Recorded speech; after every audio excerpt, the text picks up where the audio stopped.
Welcome to চারখোলে।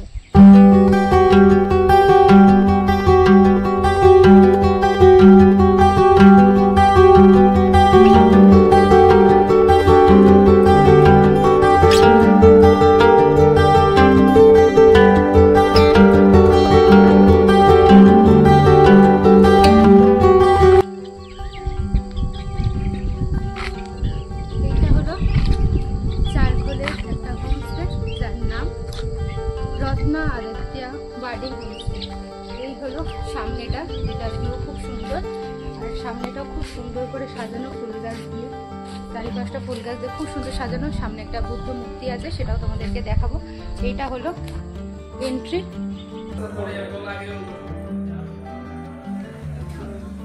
আমাদের room উপরে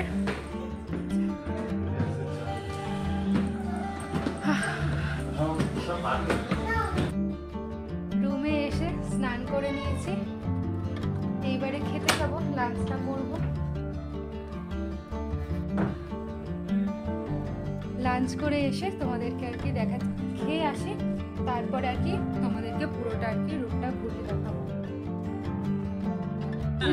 আমাদের বন্ধু, এখানে এসে আমরা বন্ধু পেয়ে গেছি। এই যে কি কিউট, কি কিউট। কি হয়েছে? হ্যাঁ, আরো একটা বন্ধু।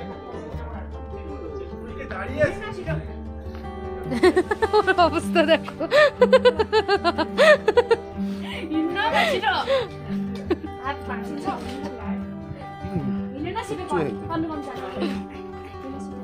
হোমস্টেতে পৌঁছেই সবার প্রথমে স্নান করে ফ্রেশ হয়ে নিয়েছি। আমাদের হোমস্টেতে পৌঁছাতে প্রায় 2:30 বেজে গেছে, অনেকটাই বেলা হয়ে গেছে, সবার খিদেও পেয়ে গেছে। তাই স্নান করার পর সবার প্রথমে এখন আমরা লাঞ্চটা করে নিচ্ছি। হোমস্টের নিচেই রয়েছে ডাইনিং প্লেস, আর ডাইনিং প্লেসটা কিন্তু অনেকটাই বড় ছিল। আমরা টোটাল 19 জন ছিলাম। 19 জন বসার পরও কিন্তু বেশ অনেকগুলোই জায়গা ফাঁকা ছিল। লাঞ্চ করে নিয়ে তারপরে তোমাদের সাথে হোমস্টের রুমগুলো শেয়ার করব। এখন তোমাদের সাথে শেয়ার করে নিচ্ছি আমাদের প্রথম দিনের লাঞ্চের মেনুতে কি কি ছিল।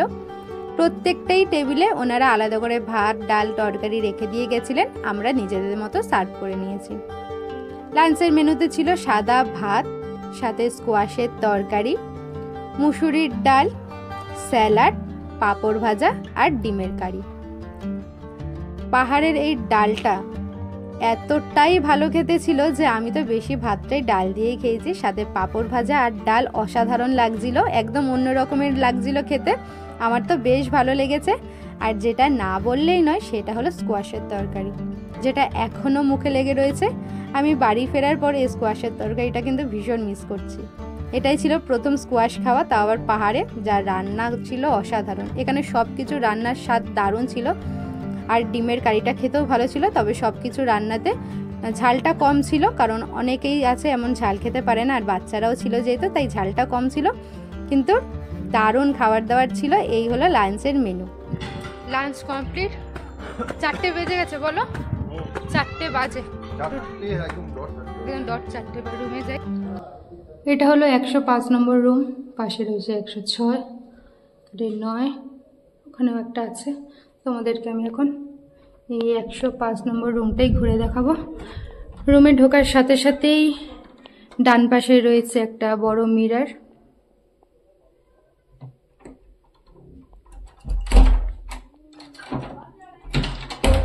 আর এই হলো ওয়াশরুম, যেখানে রয়েছে ওয়াশ বেসিন, উপরে রয়েছে একটা মিরর, এখানে শাওয়ার, সাথে দিয়েছে মগ বালতি, এখানে একটা ওয়েস্টার্ন টয়লেট, উপরে রয়েছে গিজার। মিররের পাশেই রয়েছে একটা সোফা, যেখানে একজন শোয়া যাবে, বসা যাবে, প্লাস এটা কিন্তু সোফা কাম বেড, মানে এটাকে টেনে বার করলেই আরামসে 2 জন হয়ে যাবে। উপরে একটা পেন্টিং দেওয়া রয়েছে, লাইট রয়েছে। সোফার ঠিক সামনেটাই একটা ক্যাবিনেট দেওয়া রয়েছে, এখানে আর কি তোমরা জিনিসপত্র রাখতে পারো, ব্যাগ ট্যাগ হোক। আমরা 2টো জলের বোতল রেখেছি। আর এখানে, আর এইগুলো সব আগে থেকেই ছিল, এগুলো আমাদের না, এগুলো আগে থেকেই ছিল। একটু অগোছালো রয়েছে, এইভাবেই দেখিয়ে দিচ্ছি তোমাদের 105 নম্বর রুমের পুরো ভিউটা তোমরা কি পাবে। এই সামনেই রয়েছে একটা জানলা, এই জানালাটা দিয়ে তোমরা এই সামনের রাস্তার ভিউটা পাবে। এই রাস্তার ভিউটা তোমরা এই জানালা দিয়ে পাবে। সামনে বাড়ি রয়েছে আর এই যে রাস্তা, এটাই দেখা যাবে। তার এপাশে রয়েছে একটা, তার এপাশেই রয়েছে একটা ফায়ার প্লেস, যদিও এটা ইউজ করা হয় না, এটা জাস্ট রুমটাকে সাজানোর জন্যই করা। আর এইগুলো পুরো স্টোন দেওয়া রয়েছে, একদম পারফেক্ট লাগছে দেখতে। উপরে কিছু শোপিসও রাখা রয়েছে। ফায়ার প্লেসের এপাশেও একটা জানালা রয়েছে। এই জানালাটা দিয়েও তোমরা এই রাস্তার ভিউটাই পাবে।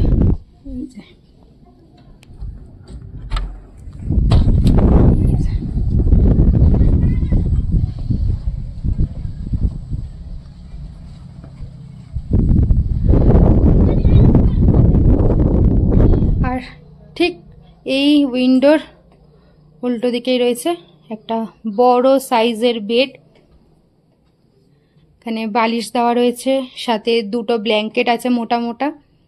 এই বেডটাও বেশ বড়, 2 থেকে 3 জন এই বেডে খুব ভালোভাবেই হয়ে যাবে। আর বেডের ঠিক এই পাশেই রয়েছে একটা ছোট্ট টি টেবিল মতো। এখানে দিয়ে দিয়েছে একটা ইলেকট্রিক কেটেল, এখানে চার্জার পয়েন্ট রয়েছে, ড্রয়ার রয়েছে, এখানে কিছু রাখার হলে রাখা যেতে পারে। আর ঠিক বেড আর তার উল্টো দিকেই রয়েছে একটা উইন্ডো। এই উইন্ডো থেকে তোমরা এই সুন্দর ভিউটা পেয়ে যাবে, সামনের পাহাড়ের ভিউটা। তবে এখন যেহেতু একটু মেঘ রয়েছে তাই আর কি ক্লিয়ার পাহাড়টা বোঝা যাচ্ছে না, তবে এখান থেকে কিন্তু অসাধারণ একটা পাহাড়ের ভিউ তোমরা পেয়ে যাবে। মানে খাটে বসে এত সুন্দর একটা ভিউ পাবে। আর এই সামনেই রয়েছে ব্যালকনিতে যাওয়ার দরজা। এই হলো ব্যালকনি, এল শেপের একটা ব্যালকনি রয়েছে।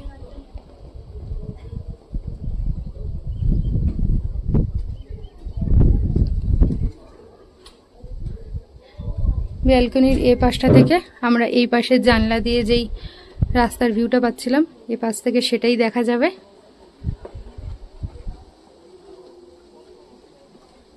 আর এই পাশ থেকে পুরো পাহাড়টা দেখা যাবে।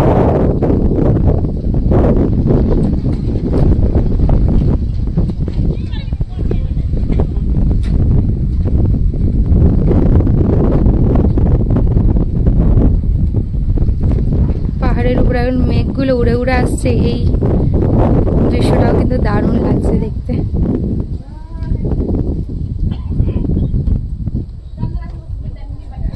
এই হলো 105 নম্বর রুমের full room tour, Ratna Aditya birding homestay.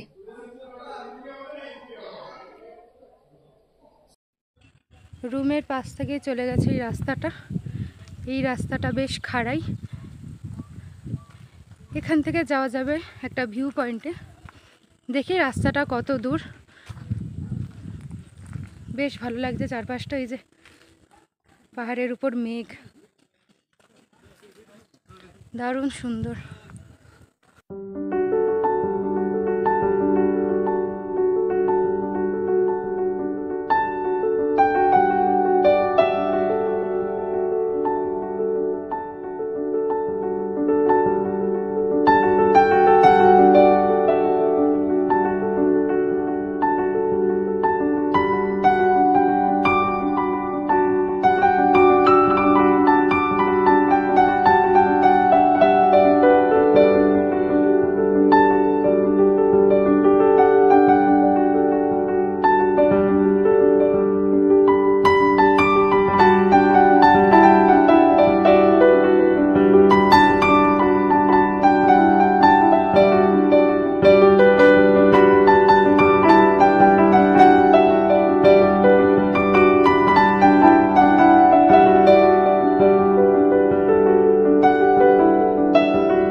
সন্ধেবেলা আমাদের রুমে এখন সন্ধে স্ন্যাক্সটা দিয়ে গেল। এটা কিসের পকোড়া বুঝতে পারছি না, তবে আমার মনে হচ্ছে যতদূর এটা ভেজ পকোড়া, আর সাথে দিয়েছে সস। এটাই হলো সন্ধ্যের টিফিন, আর বলে গেল যে চাটা দিয়ে যাচ্ছে। তো পকোড়াটা খাওয়া শুরু করি, তারপরে চা খাবো। ঠিক আছে, চাটা দিয়ে যাক। আর সন্ধেবেলাটা কেমন লাগছে বাইরেটা সেটাও আর কি তোমাদেরকে এখন দেখাই একবার।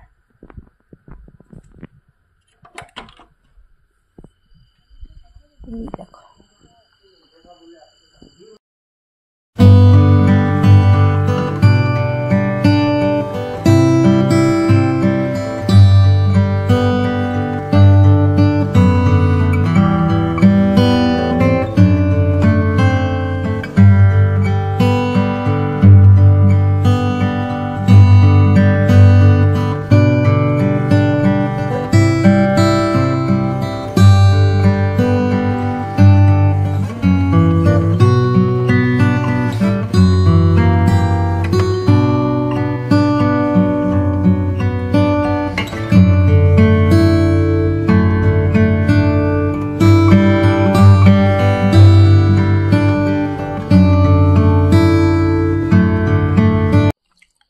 পকোড়া খেতে খেতেই চা দিয়ে গেল,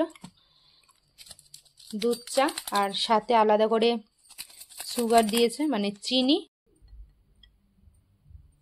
এই যে পকোড়া আর সস আর চা রয়েছে সাথে। এটা আমাদের পেঁয়াজি, তাই তো?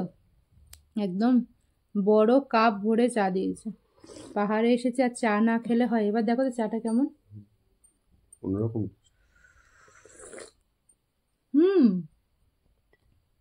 অন্যরকম খেতে চা। চাটা একদমই অন্যরকম খেতে, না কেমন আমি বলতেও পারবো না। গন্ধ আগে পাইনি,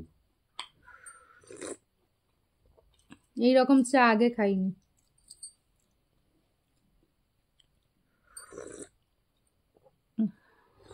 যেহেতু পাহাড়ের চা প্রথম খাচ্ছি, তো টেস্টটাও আর কি আমাদের দুজনের কাছেই আর কি নতুন।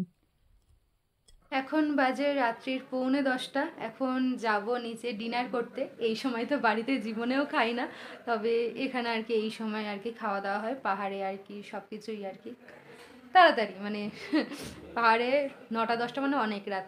আর এখানে এই বেশ ঠান্ডা রয়েছে, যার জন্য আর কি জ্যাকেটটা বার করে পরতে হলো। সবাই আর কি জ্যাকেট সোয়েটার পরে নিয়েছে কারণ ঠান্ডা রয়েছে। তো যাই, 9:45 বাজে, ডিনারটা করে নিই। বাইরেটা এলাম, পুরো মেঘ এখানটা, ক্যামেরাতে বোঝা যাচ্ছে না, এদিকটা পুরো এরিয়াটা পুরো মেঘ। ডিনার করতে চলে এসেছি ডাইনিংয়ে। আমরা যেহেতু অনেকজন ছিলাম, তাই একসাথেই সবাই মিলে বসে ডাইনিংয়ে ডিনারটা করে নিয়েছি। আমরা আলাদা করে আর রুমে খাবার নিয়ে যাইনি। ডিনারে কী কী রয়েছে সেটাই তোমাদেরকে এখন দেখিয়ে দিই। ডিনারে যারা ভাত খাবে তাদের জন্য ভাতের অপশান রয়েছে, যারা রুটি খাবে তাদের জন্য রুটি রয়েছে। আমি রুটি খাই, তাই আমি রুটি নিয়েছিলাম। তার সাথে ছিল আলু আর বরবটির একটা তরকারি, সাথে চিকেন কষা। তার সাথে ডালও ছিল, তবে আমি যেহেতু ভাত খাইনি, আমি ডাল নিইনি। আমি শুধু আলু আর এই বরবটির তরকারিটা দিয়ে প্রথমে রুটিটা খেয়েছি, যেটা খেতেও ভালো ছিল। তবে সকালে স্কোয়াশের তরকারিটা এর থেকেও বেশি ভালো ছিল। আর যারা ভাত খেয়েছে তারা কিন্তু সাথে ডালও খেয়েছে। তারপরেই চলে এসেছে চিকেন। এখানে কিন্তু উইথ স্কিন চিকেন ছিল, আর সবার জন্য এখানে 3টে করে চিকেন দিয়েছিল, মানে পার পার্সন 3 পিস করে চিকেন দেওয়া হয়। হোমস্টের যে প্যাকেজ রয়েছে সেটাতে এটা ইনক্লুডেড। তোমরা যারা যারা আসবে এটা আগে থেকেই জেনে রেখো। আমাদের যেহেতু একটা বলেই সার্ভ করছিল বড় জায়গায় সবারটা, তো আমাদের প্রথমে একটু বুঝতে অসুবিধা হচ্ছিল, তারপরে ওনারা বলে দিল যে 3টে করে চিকেন দেওয়া হয়। তো এই ছিল ডিনার। ডিনার করার পর আমরা একটু বেরিয়েছিলাম বাইরে, আর রাতের আকাশটা দেখে নাও কতটা সুন্দর লাগছে। এই তারা ভরা আকাশ পাহাড়ে এলেই দেখা সম্ভব। তোমাদের সাথে দেখা হবে আবার সকালবেলা।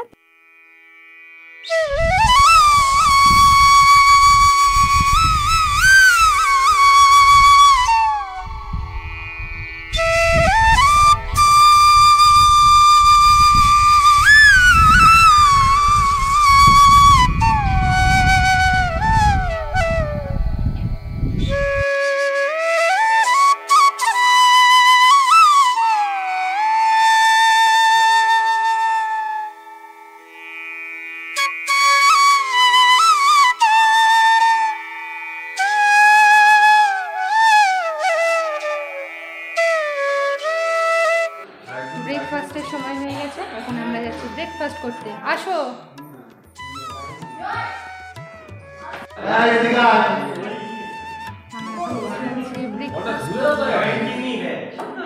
কোন সময় গরম ব্রেকফাস্টে ছিল লাল লাল করে আলুর তরকারি, যেটা দেখতে লাল লাল ছিল তবে একদমই ঝাল ঝাল ছিল না। তার সাথে ছিল গরম গরম লুচি। সকালবেলার ব্রেকফাস্টে যদি এরকম গরম গরম লুচি তার সাথে এরকম আলুর তরকারি পাওয়া যায় আর কি লাগে। তার সাথে ছিল একটা করে ডিম সিদ্ধ। ওনারা জিজ্ঞেস করছিল কারা ডিম সিদ্ধ খাবে, কারা পোচ খাবে, কেউ অমলেট খাবে কিনা। তো ডিমটা ওনারা যে যেমন খায় তেমন করেই কিন্তু করে দিচ্ছিল। তো আমি এখানে ডিম সিদ্ধ নিয়েছি, আর সাথে এই আলু আর লুচিটা অসাধারণ খেতে লাগছিল। সকালবেলা উঠে গরম গরম এই লুচি আর আলুর তরকারি খেতে ফাটাফাটি লাগছিল। চারখোলে এলে তোমরা রত্না আদিত্যা বার্ডিং হোমস্টেতে স্টে করতে পারো। তোমাদের সাথে যতটা সম্ভব ডিটেলসে শেয়ার করলাম। এখানে রুমগুলো কেমন, রুম ট্যুর, রুম থেকে তোমরা কেমন ভিউ পাবে। তোমরা চেষ্টা করো এখানে এলে 105 নম্বর রুমটা নেওয়ার। এই রুম থেকেই সবথেকে ভালো ভিউ পাওয়া যায়। লাঞ্চ থেকে ব্রেকফাস্ট কী মেনু থাকবে সেটাও তোমাদের সাথে শেয়ার করলাম, তবে এটা চেঞ্জ হতে পারে। এখন তোমাদের সাথে শেয়ার করি এখানে ট্যারিফ কত। পার পার্সন লডিং ফুডিং নিয়ে 1850, তবে এটা সিজন অনুযায়ী বাড়তে বা কমতে পারে। তোমাদের আজকের ব্লগটা কেমন লাগলো কিন্তু কমেন্ট করে জানাতে একদমই ভুলো না। আর যারা প্রথমবার আমার চ্যানেলে এসেছো, যদি তোমাদের ভালো লাগে তাহলে প্লিজ চ্যানেলটা সাবস্ক্রাইব করে পাশে থেকো।